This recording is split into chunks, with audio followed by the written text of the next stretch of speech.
আসসালামু আলাইকুম, hello everyone, কেমন আছেন আপনারা? আশা করি ভালোই আছেন। আর পরন্ত বিকেলে আমি একটু যাচ্ছি সাভারের দিকে, মানে হেমায়েতপুর হয়ে একটু মানিকগঞ্জের দিকে ঢুকবো।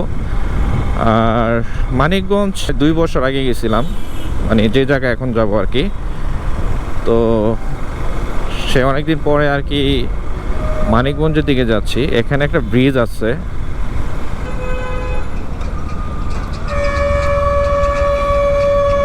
আমি ভাবছিলাম যে পুলিশ হয়তো আমাকে আটকায় কিনা, সো যা কিছু বলে নাই।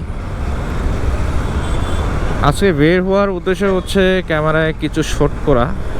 অনেকদিন ধরেই বের হই না বাসা থেকে, অন্তত ফ্রাইডের মতো একটা দিনে, ছুটির একটা দিনে যদি একটু বিকালে বের না হই তাহলে আসলে সবই বৃথা। আপনাদের জন্য তো অবশ্যই কিছু করতে হবে আমার, যেহেতু আমার ফেসবুকে 2টা পেজ অ্যান্ড একটা ইউটিউব চ্যানেল আছে, সো সেগুলোতে তো নিয়মিত ভিডিও দেওয়ার দরকার। সো সেই কারণে হয়তো বের হয়ে গেছি, আর দেখি কি অবস্থা। আজকে সময়টা খুবই সুন্দর কাটবে। আর আজকে রোদটা খুব কড়া রৌদ্র ছিল, দুপুর দিকে বের হয়েছিলাম, এখন তো বিকেল হয়ে আসছে আর কি। তো রৌদ্রটা এখন ঠিক আছে, জাস্ট ওয়াও। আর এই টাইমটাই হচ্ছে বের হওয়ার জন্য পারফেক্ট, বিকালের টাইমটা। হয় খুব সকাল আর না হলে বিকাল, এই 2টা টাইমের এক টাইমে বের হওয়া যায়।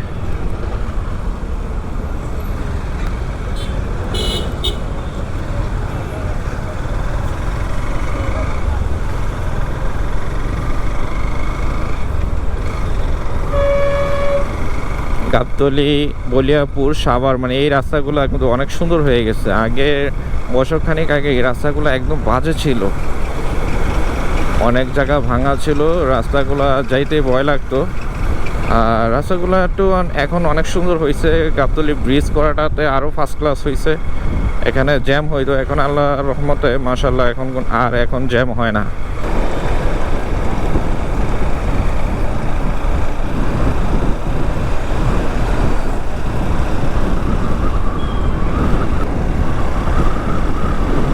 আমরা এখন আসছি সাভার হেমায়েতপুর। আর এখান থেকে লেখা দেখা যাচ্ছে সিঙ্গার হচ্ছে 15 কিলোমিটার, চামড়া শিল্প 9 কিলোমিটার লেখা নাই, সম্ভবত এখান থেকে কাছে চামড়া নগরীটা। আর সাভার হচ্ছে 7 কিলো। এই লোকাল লেনে ঢোকা মাত্র এই জ্যামে পড়ে গেলাম।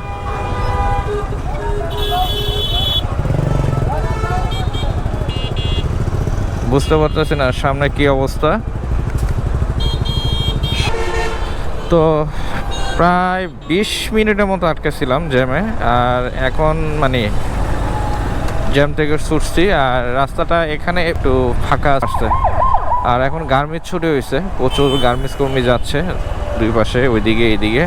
এখন সন্ধ্যা হইতে বেশি সময় নাই, আর অল্প কিছু সময় আছে বাকি আছে সন্ধ্যা হইতে। আর এর ভিতরে দেখেন মানে ভালো একটা জ্যাম ছাড়াইলাম আর কি। কেরানীগঞ্জ হচ্ছে বাঁ দিকে কেরানীগঞ্জ। আচ্ছা, আমি যে ওইদিকে ওই কলাটিয়া থেকে ম্যাপে দেখছিলাম এদিকে একটা রাস্তা আছে যেটা হেমায়তপুর দিকে উঠা যায়, যে এটা হচ্ছে এইটা আমার বাঁ দিকে, আমি যাবো এখন ডান দিকে।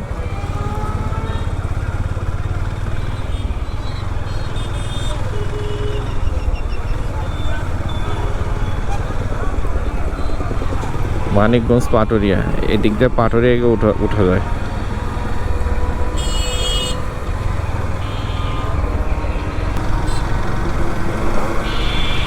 এই সাইডটা দিয়ে প্রচুর এই ধরনের অটো চলে, প্রচুর অটো পাবেন এখানে, অভাব নাই।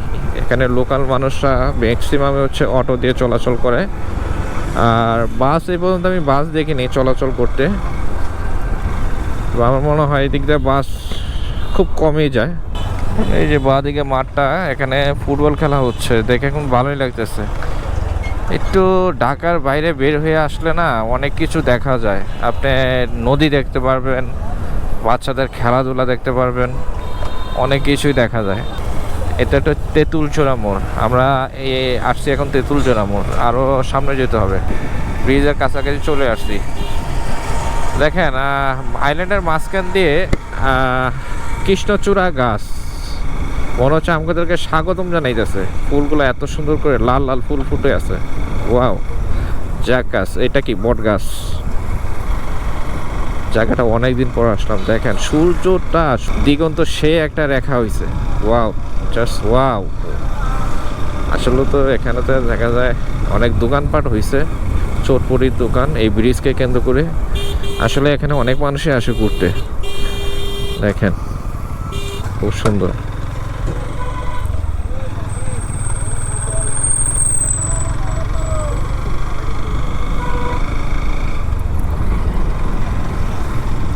নদীর তেজ নাই, নদীর তেজ কমে গেছে।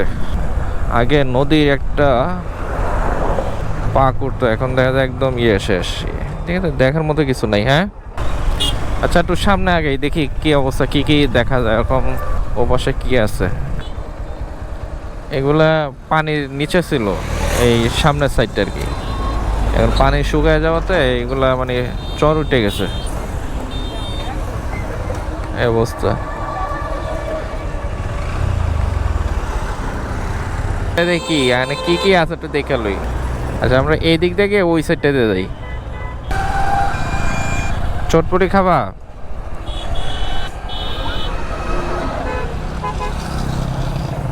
কি খাইবা চটপটি? আচ্ছা আমরা এখন ব্রিজ থেকে নামতেছি, নামে এখন ডান দিক দিয়ে যাবো আর কি। এই যে ডানের রাস্তাটা, ওইদিকে দেখলাম অনেক মানুষজন ঘোরাফেরা করতেছে। যাই দেখি ওইদিকে কি অবস্থা। মনে হয় আসলে একটু খোলামেলা পরিবেশ।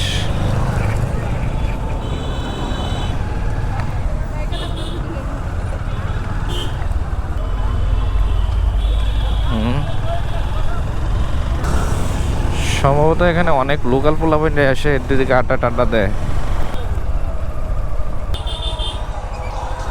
কিসে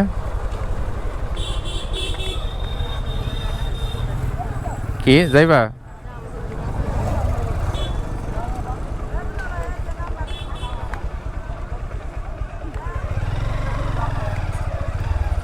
দেখার মতো কিস্তা নাই, কি আছে চটপটি খাইতে।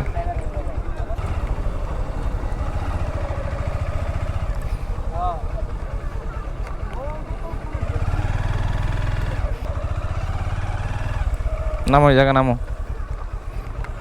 দেখার মতো কিছু নেই, আবার ছবি তোলার মতো জায়গা আছে। হ্যাঁ, আমরা এখন এমন একটা জায়গায় আসছি, আসলে ভাবছিলাম জায়গাটা অনেক সুন্দর হবে, বাট খুব সুন্দর কিছুই নাই। জাস্ট আপনাদেরকে বলবো যে এখানে আসার জন্য, মানে আমি দেখতেছি না যে আসলে এখানে আসার মতো বা দেখার মতো সুন্দর জায়গা আছে। আমরা এখন আছি মানিকগঞ্জ, ওই পাড়টা হচ্ছে সাভার। আর এই যে ব্রিজটা সামনে দেখতে পারতেছেন, এই যে ব্রিজটা, এটা এই নদীটা হচ্ছে ঢোলেশ্বরী নদী। ব্রিজটার নামটা আমি জানি না, তবে এই সাভার আর মানিকগঞ্জে এই ব্রিজটা ভাগ করছে। আর এই ব্রিজটা থেকে এই জায়গাটা একটু সুন্দর দেখে আসলাম ঘুরতে আর কি, যে একটু দেখি কি অবস্থা। আর এখানে এরকম দেখার মতো কিছুই নাই, জাস্ট জায়গাটা একটু উঁচা আছে, অনেক মানুষ এখানে সম্ভবত এগুলো লোকাল যারা এখানে থাকে আশেপাশে, তারা মূলত এখানে আসতেছে আর কি। আর কেউ সময় ব্যয় করতেছে আর কি অবস্থা। সামনে কি আছে আর যাব না, যেহেতু একটু সময় আমার হাতে কম আর কি। তো আমরা আবার চলে যাবো বাসার দিকে, ঢাকা ব্যাক করবো এখনই। চলো মোস্তাকিম পড়বা, এদিকে আসো। চলো চলো, এই রাস্তায় আসতে আসতে সাবধান। এই হচ্ছে আকাশ। এগুলা কত করে? এই আইসক্রিম কত? 5 টাকা দেন, 2টা 3টা দিয়ে দেন। তুমি খাইবা আইসক্রিম? হ্যাঁ খাও। আচ্ছা 2টা দেন, 2টা দেন। একটু দেখি আইসক্রিমটা এখানে কেমন টেস্ট, একটু টেস্ট নেই আর কি।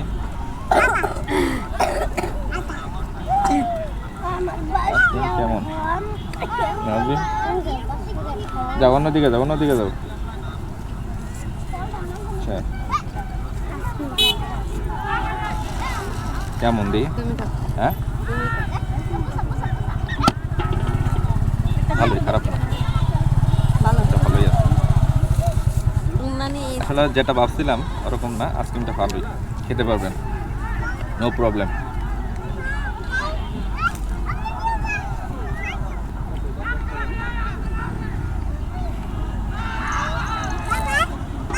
এদিকে পোলাপাইনরা খেলাধুলা করতেছে। এই যে আমার ছেলে, সে আইসক্রিম খেতেছে। এই ভাই, এই আমার ছেলেটা একটা আইসক্রিম দেওয়া দরকার নাই, যে এইগুলো আছে না, এগুলো একটা দেন বাবা। এই তুমি এইগুলো নাও, ওরা আইসক্রিম দেওয়া যাবে না, ঠান্ডা। ওকে, তুমি এই বিস্কিটটা খাও। কি খাও? তুমি মনে করে আইসক্রিম খাইতেছো? কি খাও? কিভাবে খায় আইসক্রিম? হ্যাঁ, ও বাবা, কি হয়েছে? ঠান্ডা, ঠান্ডা অ্যালার্জি আছে, যার কারণে আমরা এটা দিছি। ঘোড়ার গাড়ি। ব্রিজটার থেকে জায়গাটা যতটা সুন্দর লাগছিল, এই জায়গায় আসার পর জায়গাটা আমার কাছে একটুকু সুন্দর লাগলো না, ভালো লাগলো না আর কি। খুব সম্ভবত এখানে আশেপাশে যারা আছে তারা এখানে আসে আর কি। আসলে ওরকম কোনো জায়গা নাই, আর কি করবো। যাক, ভালোই, খারাপ না। আমরা এখান থেকে বের হয়ে যাচ্ছি এখন। 6:04 বাজে, আর সূর্য কিন্তু একটা দিগন্ত ডুব দিয়ে দিছে, আর অল্প বাকি আছে সূর্য মামা ডুবতে, আর কিছু সময় বাকি আছে।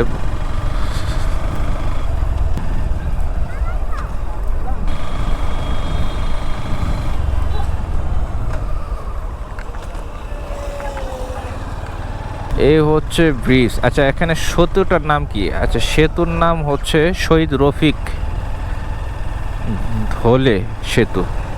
ধলে সেতু, শহীদ রফিক। যাক, এই ফার্স্ট জানতে পারলাম। এতদিন এই ব্রিজ দিয়ে পার হয়েছি, বেশ কয়েকদিন আমি আসছি এখানে, এই ব্রিজ পার হয়েছি, কিন্তু এই সেতুর বা ব্রিজটার নামটা আমি জানি না। আর আজকে ফার্স্ট জানলাম ব্রিজটার নাম হচ্ছে রফিক সেতু। ইটস ওকে, ঠিক আছে, চলেন আমরা আস্তে আস্তে আগাইতে থাকি সামনের দিকে। অনেকদিন ধরে এই জায়গাটা আসা হয় না, যার কারণে আসছি। ভালোই, নদীটা দেখেন খুব শান্ত। এই হচ্ছে ধলেশ্বরী নদী, আর আমরা গেছিলাম হয়েছে ওই মাথায়। দেখেন, এখানে দেখার মতো কিছু আছে? আসলে দেখার মতো কিছুই নেই। এই জায়গাটা একটু উঁচান, মানুষজন আর কি বসে আড্ডা মারতেছে, এছাড়া আর কিছুই না। যমুনা সেতু, যারা গেছেন যমুনা নদীর ওই পারে, মানে সিরাজগঞ্জের দিকে, চায়নাবাদ যেটাকে বলে, ওইদিকে কিন্তু বসার কিন্তু খুব সুন্দর জায়গা আছে, প্লেস আছে। দেখতেও কিন্তু জায়গাটা একটু অনেক সুন্দর লাগে। সো এই জায়গাটা কিন্তু ততটা ওরকম না, তবে ঢাকার বাইরে একটু এই জন্য আর কি একটু ভালো লাগে, কাজ করে একটু ভালো লাগে। কাহিনী যেটা হয়েছে, বের হওয়ার মাথাটা হচ্ছে অনেক জটলা, জ্যাম। এখন এদিকে আবার কাটা নাই, এখন আমার বাঁ দিকে ঢুকে আর কত কিলো সামনে যাইতে বুঝতে পারতেছি না। অনেকটা দূরে যেতে হবে আমাকে ইউটার্ন নেওয়ার জন্য। সাভার আসলে এরকম সমস্যা ফেস করতে অনেক, আমি যতবারে আসছি এরকম সমস্যা ফেস করছি। এখান থেকে একটা কাটা দিতে পারতো কিন্তু, বাট দেয়নি। এই যে দেখেন, ইউটার্ন পয়েন্ট রাখছে সামনের দিকে, আমার এখন সামনের দিকে গিয়ে ইউটার্ন নিতে হবে, লেখা আছে ইউটার্ন, সামনে ইউটার্ন। যাক, তাও ভালো হয়েছে, আমি উল্টা পথে গেলে আমার অনেক সময় লাগতো। ইউটার্ন নিয়ে নিই।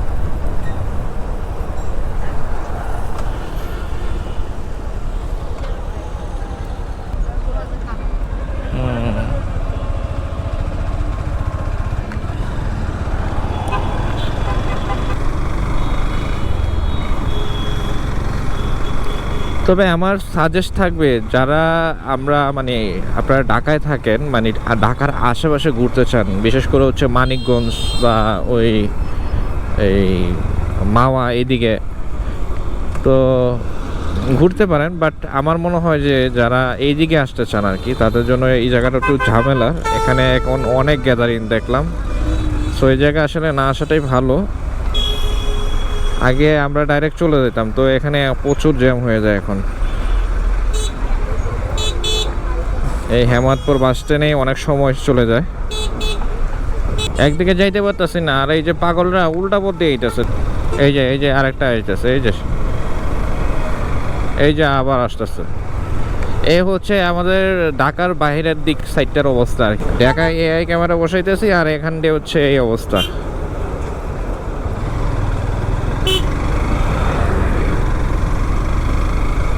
ব্যাপারটা বুঝতে পারছেন? দুর্ঘটনা তো এদের জন্য ঘটে।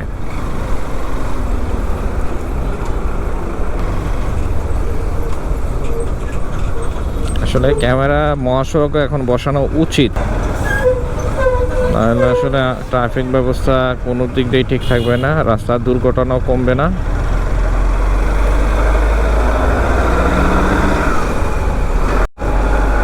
আমরা বলিয়াপুর বাস স্ট্যান্ড এখন পার হচ্ছি। এইটা হচ্ছে বলিয়াপুর বাস স্ট্যান্ড। ময়লার জায়গাটা দেখেন, পাহাড় বানায় ফেলছে। কিছু দূরে পরে হচ্ছে আমিন বাজার। এই রাস্তাটা একটু সুন্দর রাস্তা, দেখেন এই জায়গাটা একটু গ্যাপ পড়ে, আর বাকি জায়গা তো দেখছেন তো কি অবস্থা। তবে সাবধানে যাওয়াটা ভালো। এই যে এখন যে সন্ধ্যাটা টাইমটা হয়েছে, এই টাইমটা আসলে দিনের আলোটা কেটে যায় এবং রাত্রি নামে, তো যার কারণে হচ্ছে একটু দৃষ্টিভ্রম ঘটে আর কি। অর্থাৎ চোখের একটা অ্যাডজাস্টের ব্যাপার আছে।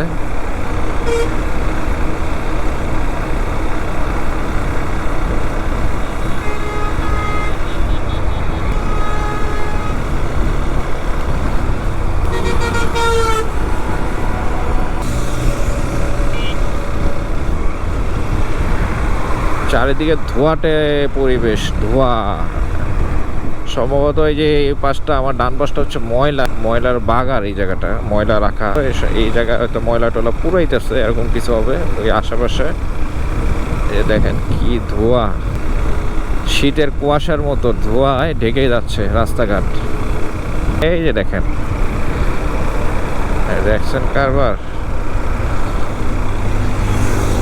মনে হচ্ছে না শীতকাল নেমে আসছে। এগুলো কুয়াশা না, এগুলো হচ্ছে ধোঁয়া, সম্পূর্ণ ধোঁয়া।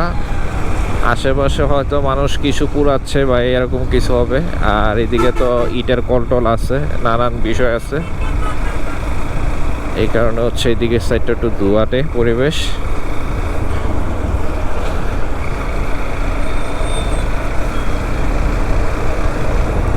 ওই যে সামনে দেখা যাচ্ছে কালো কালো ধোঁয়া, ওই যে নির্গত হচ্ছে। ওই পাশে ইটের বাটা টাটা আছে হয়তো।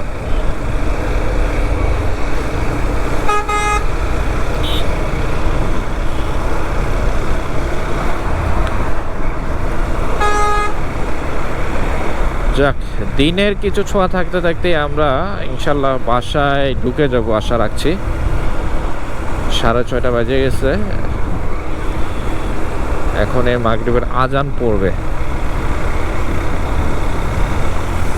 এখানে লেখা রাখছে দুর্ঘটনাপ্রবণ এলাকা। এই সমস্ত জায়গাগুলো আপনারা খুব সাবধানে পার হবেন, কারণ যে সমস্ত জায়গাগুলোতে লেখা থাকে দুর্ঘটনা প্রবণ, এগুলাতে আসলে ম্যাক্সিমাম সময় কিন্তু দুর্ঘটনা ঘটে দেখে কর্তৃপক্ষ, রোড সাইন হাইওয়ে কর্তৃপক্ষরা এই নির্দেশনাগুলো দিয়ে থাকেন। তো আপনারা অবশ্যই এই জিনিসগুলো খেয়াল রাখবেন, আশেপাশের সাইনবোর্ডগুলো খেয়াল রাখবেন। রাস্তা যখন যে স্পিড লেখা থাকবে সেই স্পিডটাই মেনে চলবেন। তো এটা আপনার সেফটির জন্য অনেক ভালো। আর আমরা যারা হাইওয়েতে ট্যুর দেই, এই লোকাল কিন্তু ওই যে দেখেন লোকাল এই যে অটোগুলো, উল্টা পথ থেকে যে অটোগুলো আসে, সেইগুলোর কারণে কিন্তু দুর্ঘটনা ঘটতে পারে। সো আসলে চোখ কান খোলা রেখেই চলাফেরা করবেন, আর খুব বেশি স্পিড রাখা দরকার নেই। আর বাইক নিয়মিত সার্ভিস করবেন, প্রপার সার্ভিস করবেন, তাইলে আপনার মানসিকভাবে সুস্থ থাকবেন, আপনার বাইকও সুস্থ থাকবে।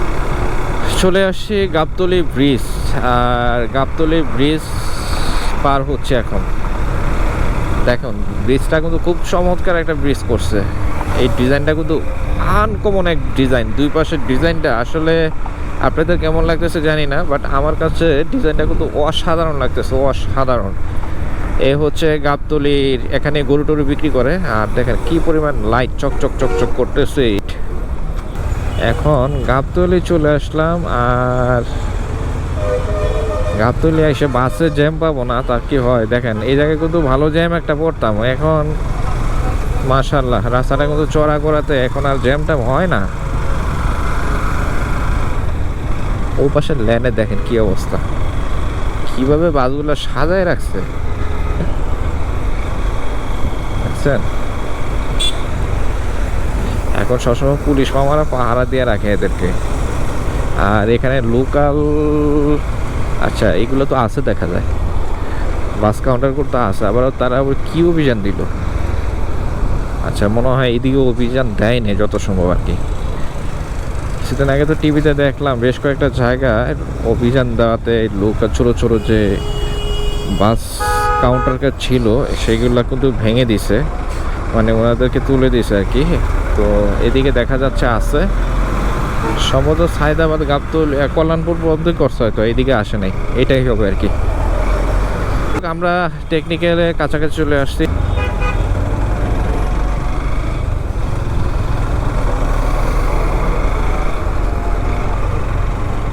দিন চলে গিয়ে যখন রাত্রি মামার গভীরে আমরা ঢুকে যাচ্ছি, মানে রাত্রিটায় প্রায় পড়ে যাচ্ছে বা রাতে চলে আসছে, আর এরই মাঝে আমরা এখন নেওয়াজার রুট সিগন্যালে পড়ে গেলাম আর কি।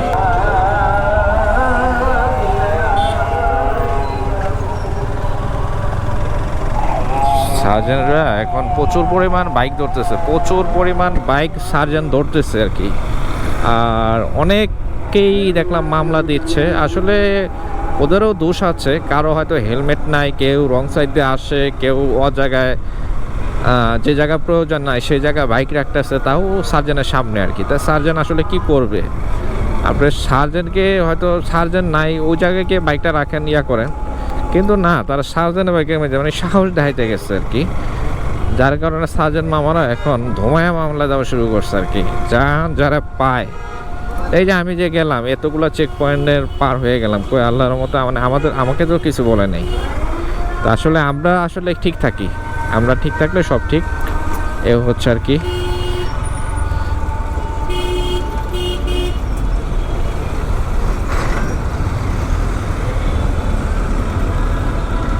আমরা এখন টেকনিক্যাল পার হচ্ছি, টেকনিক্যাল।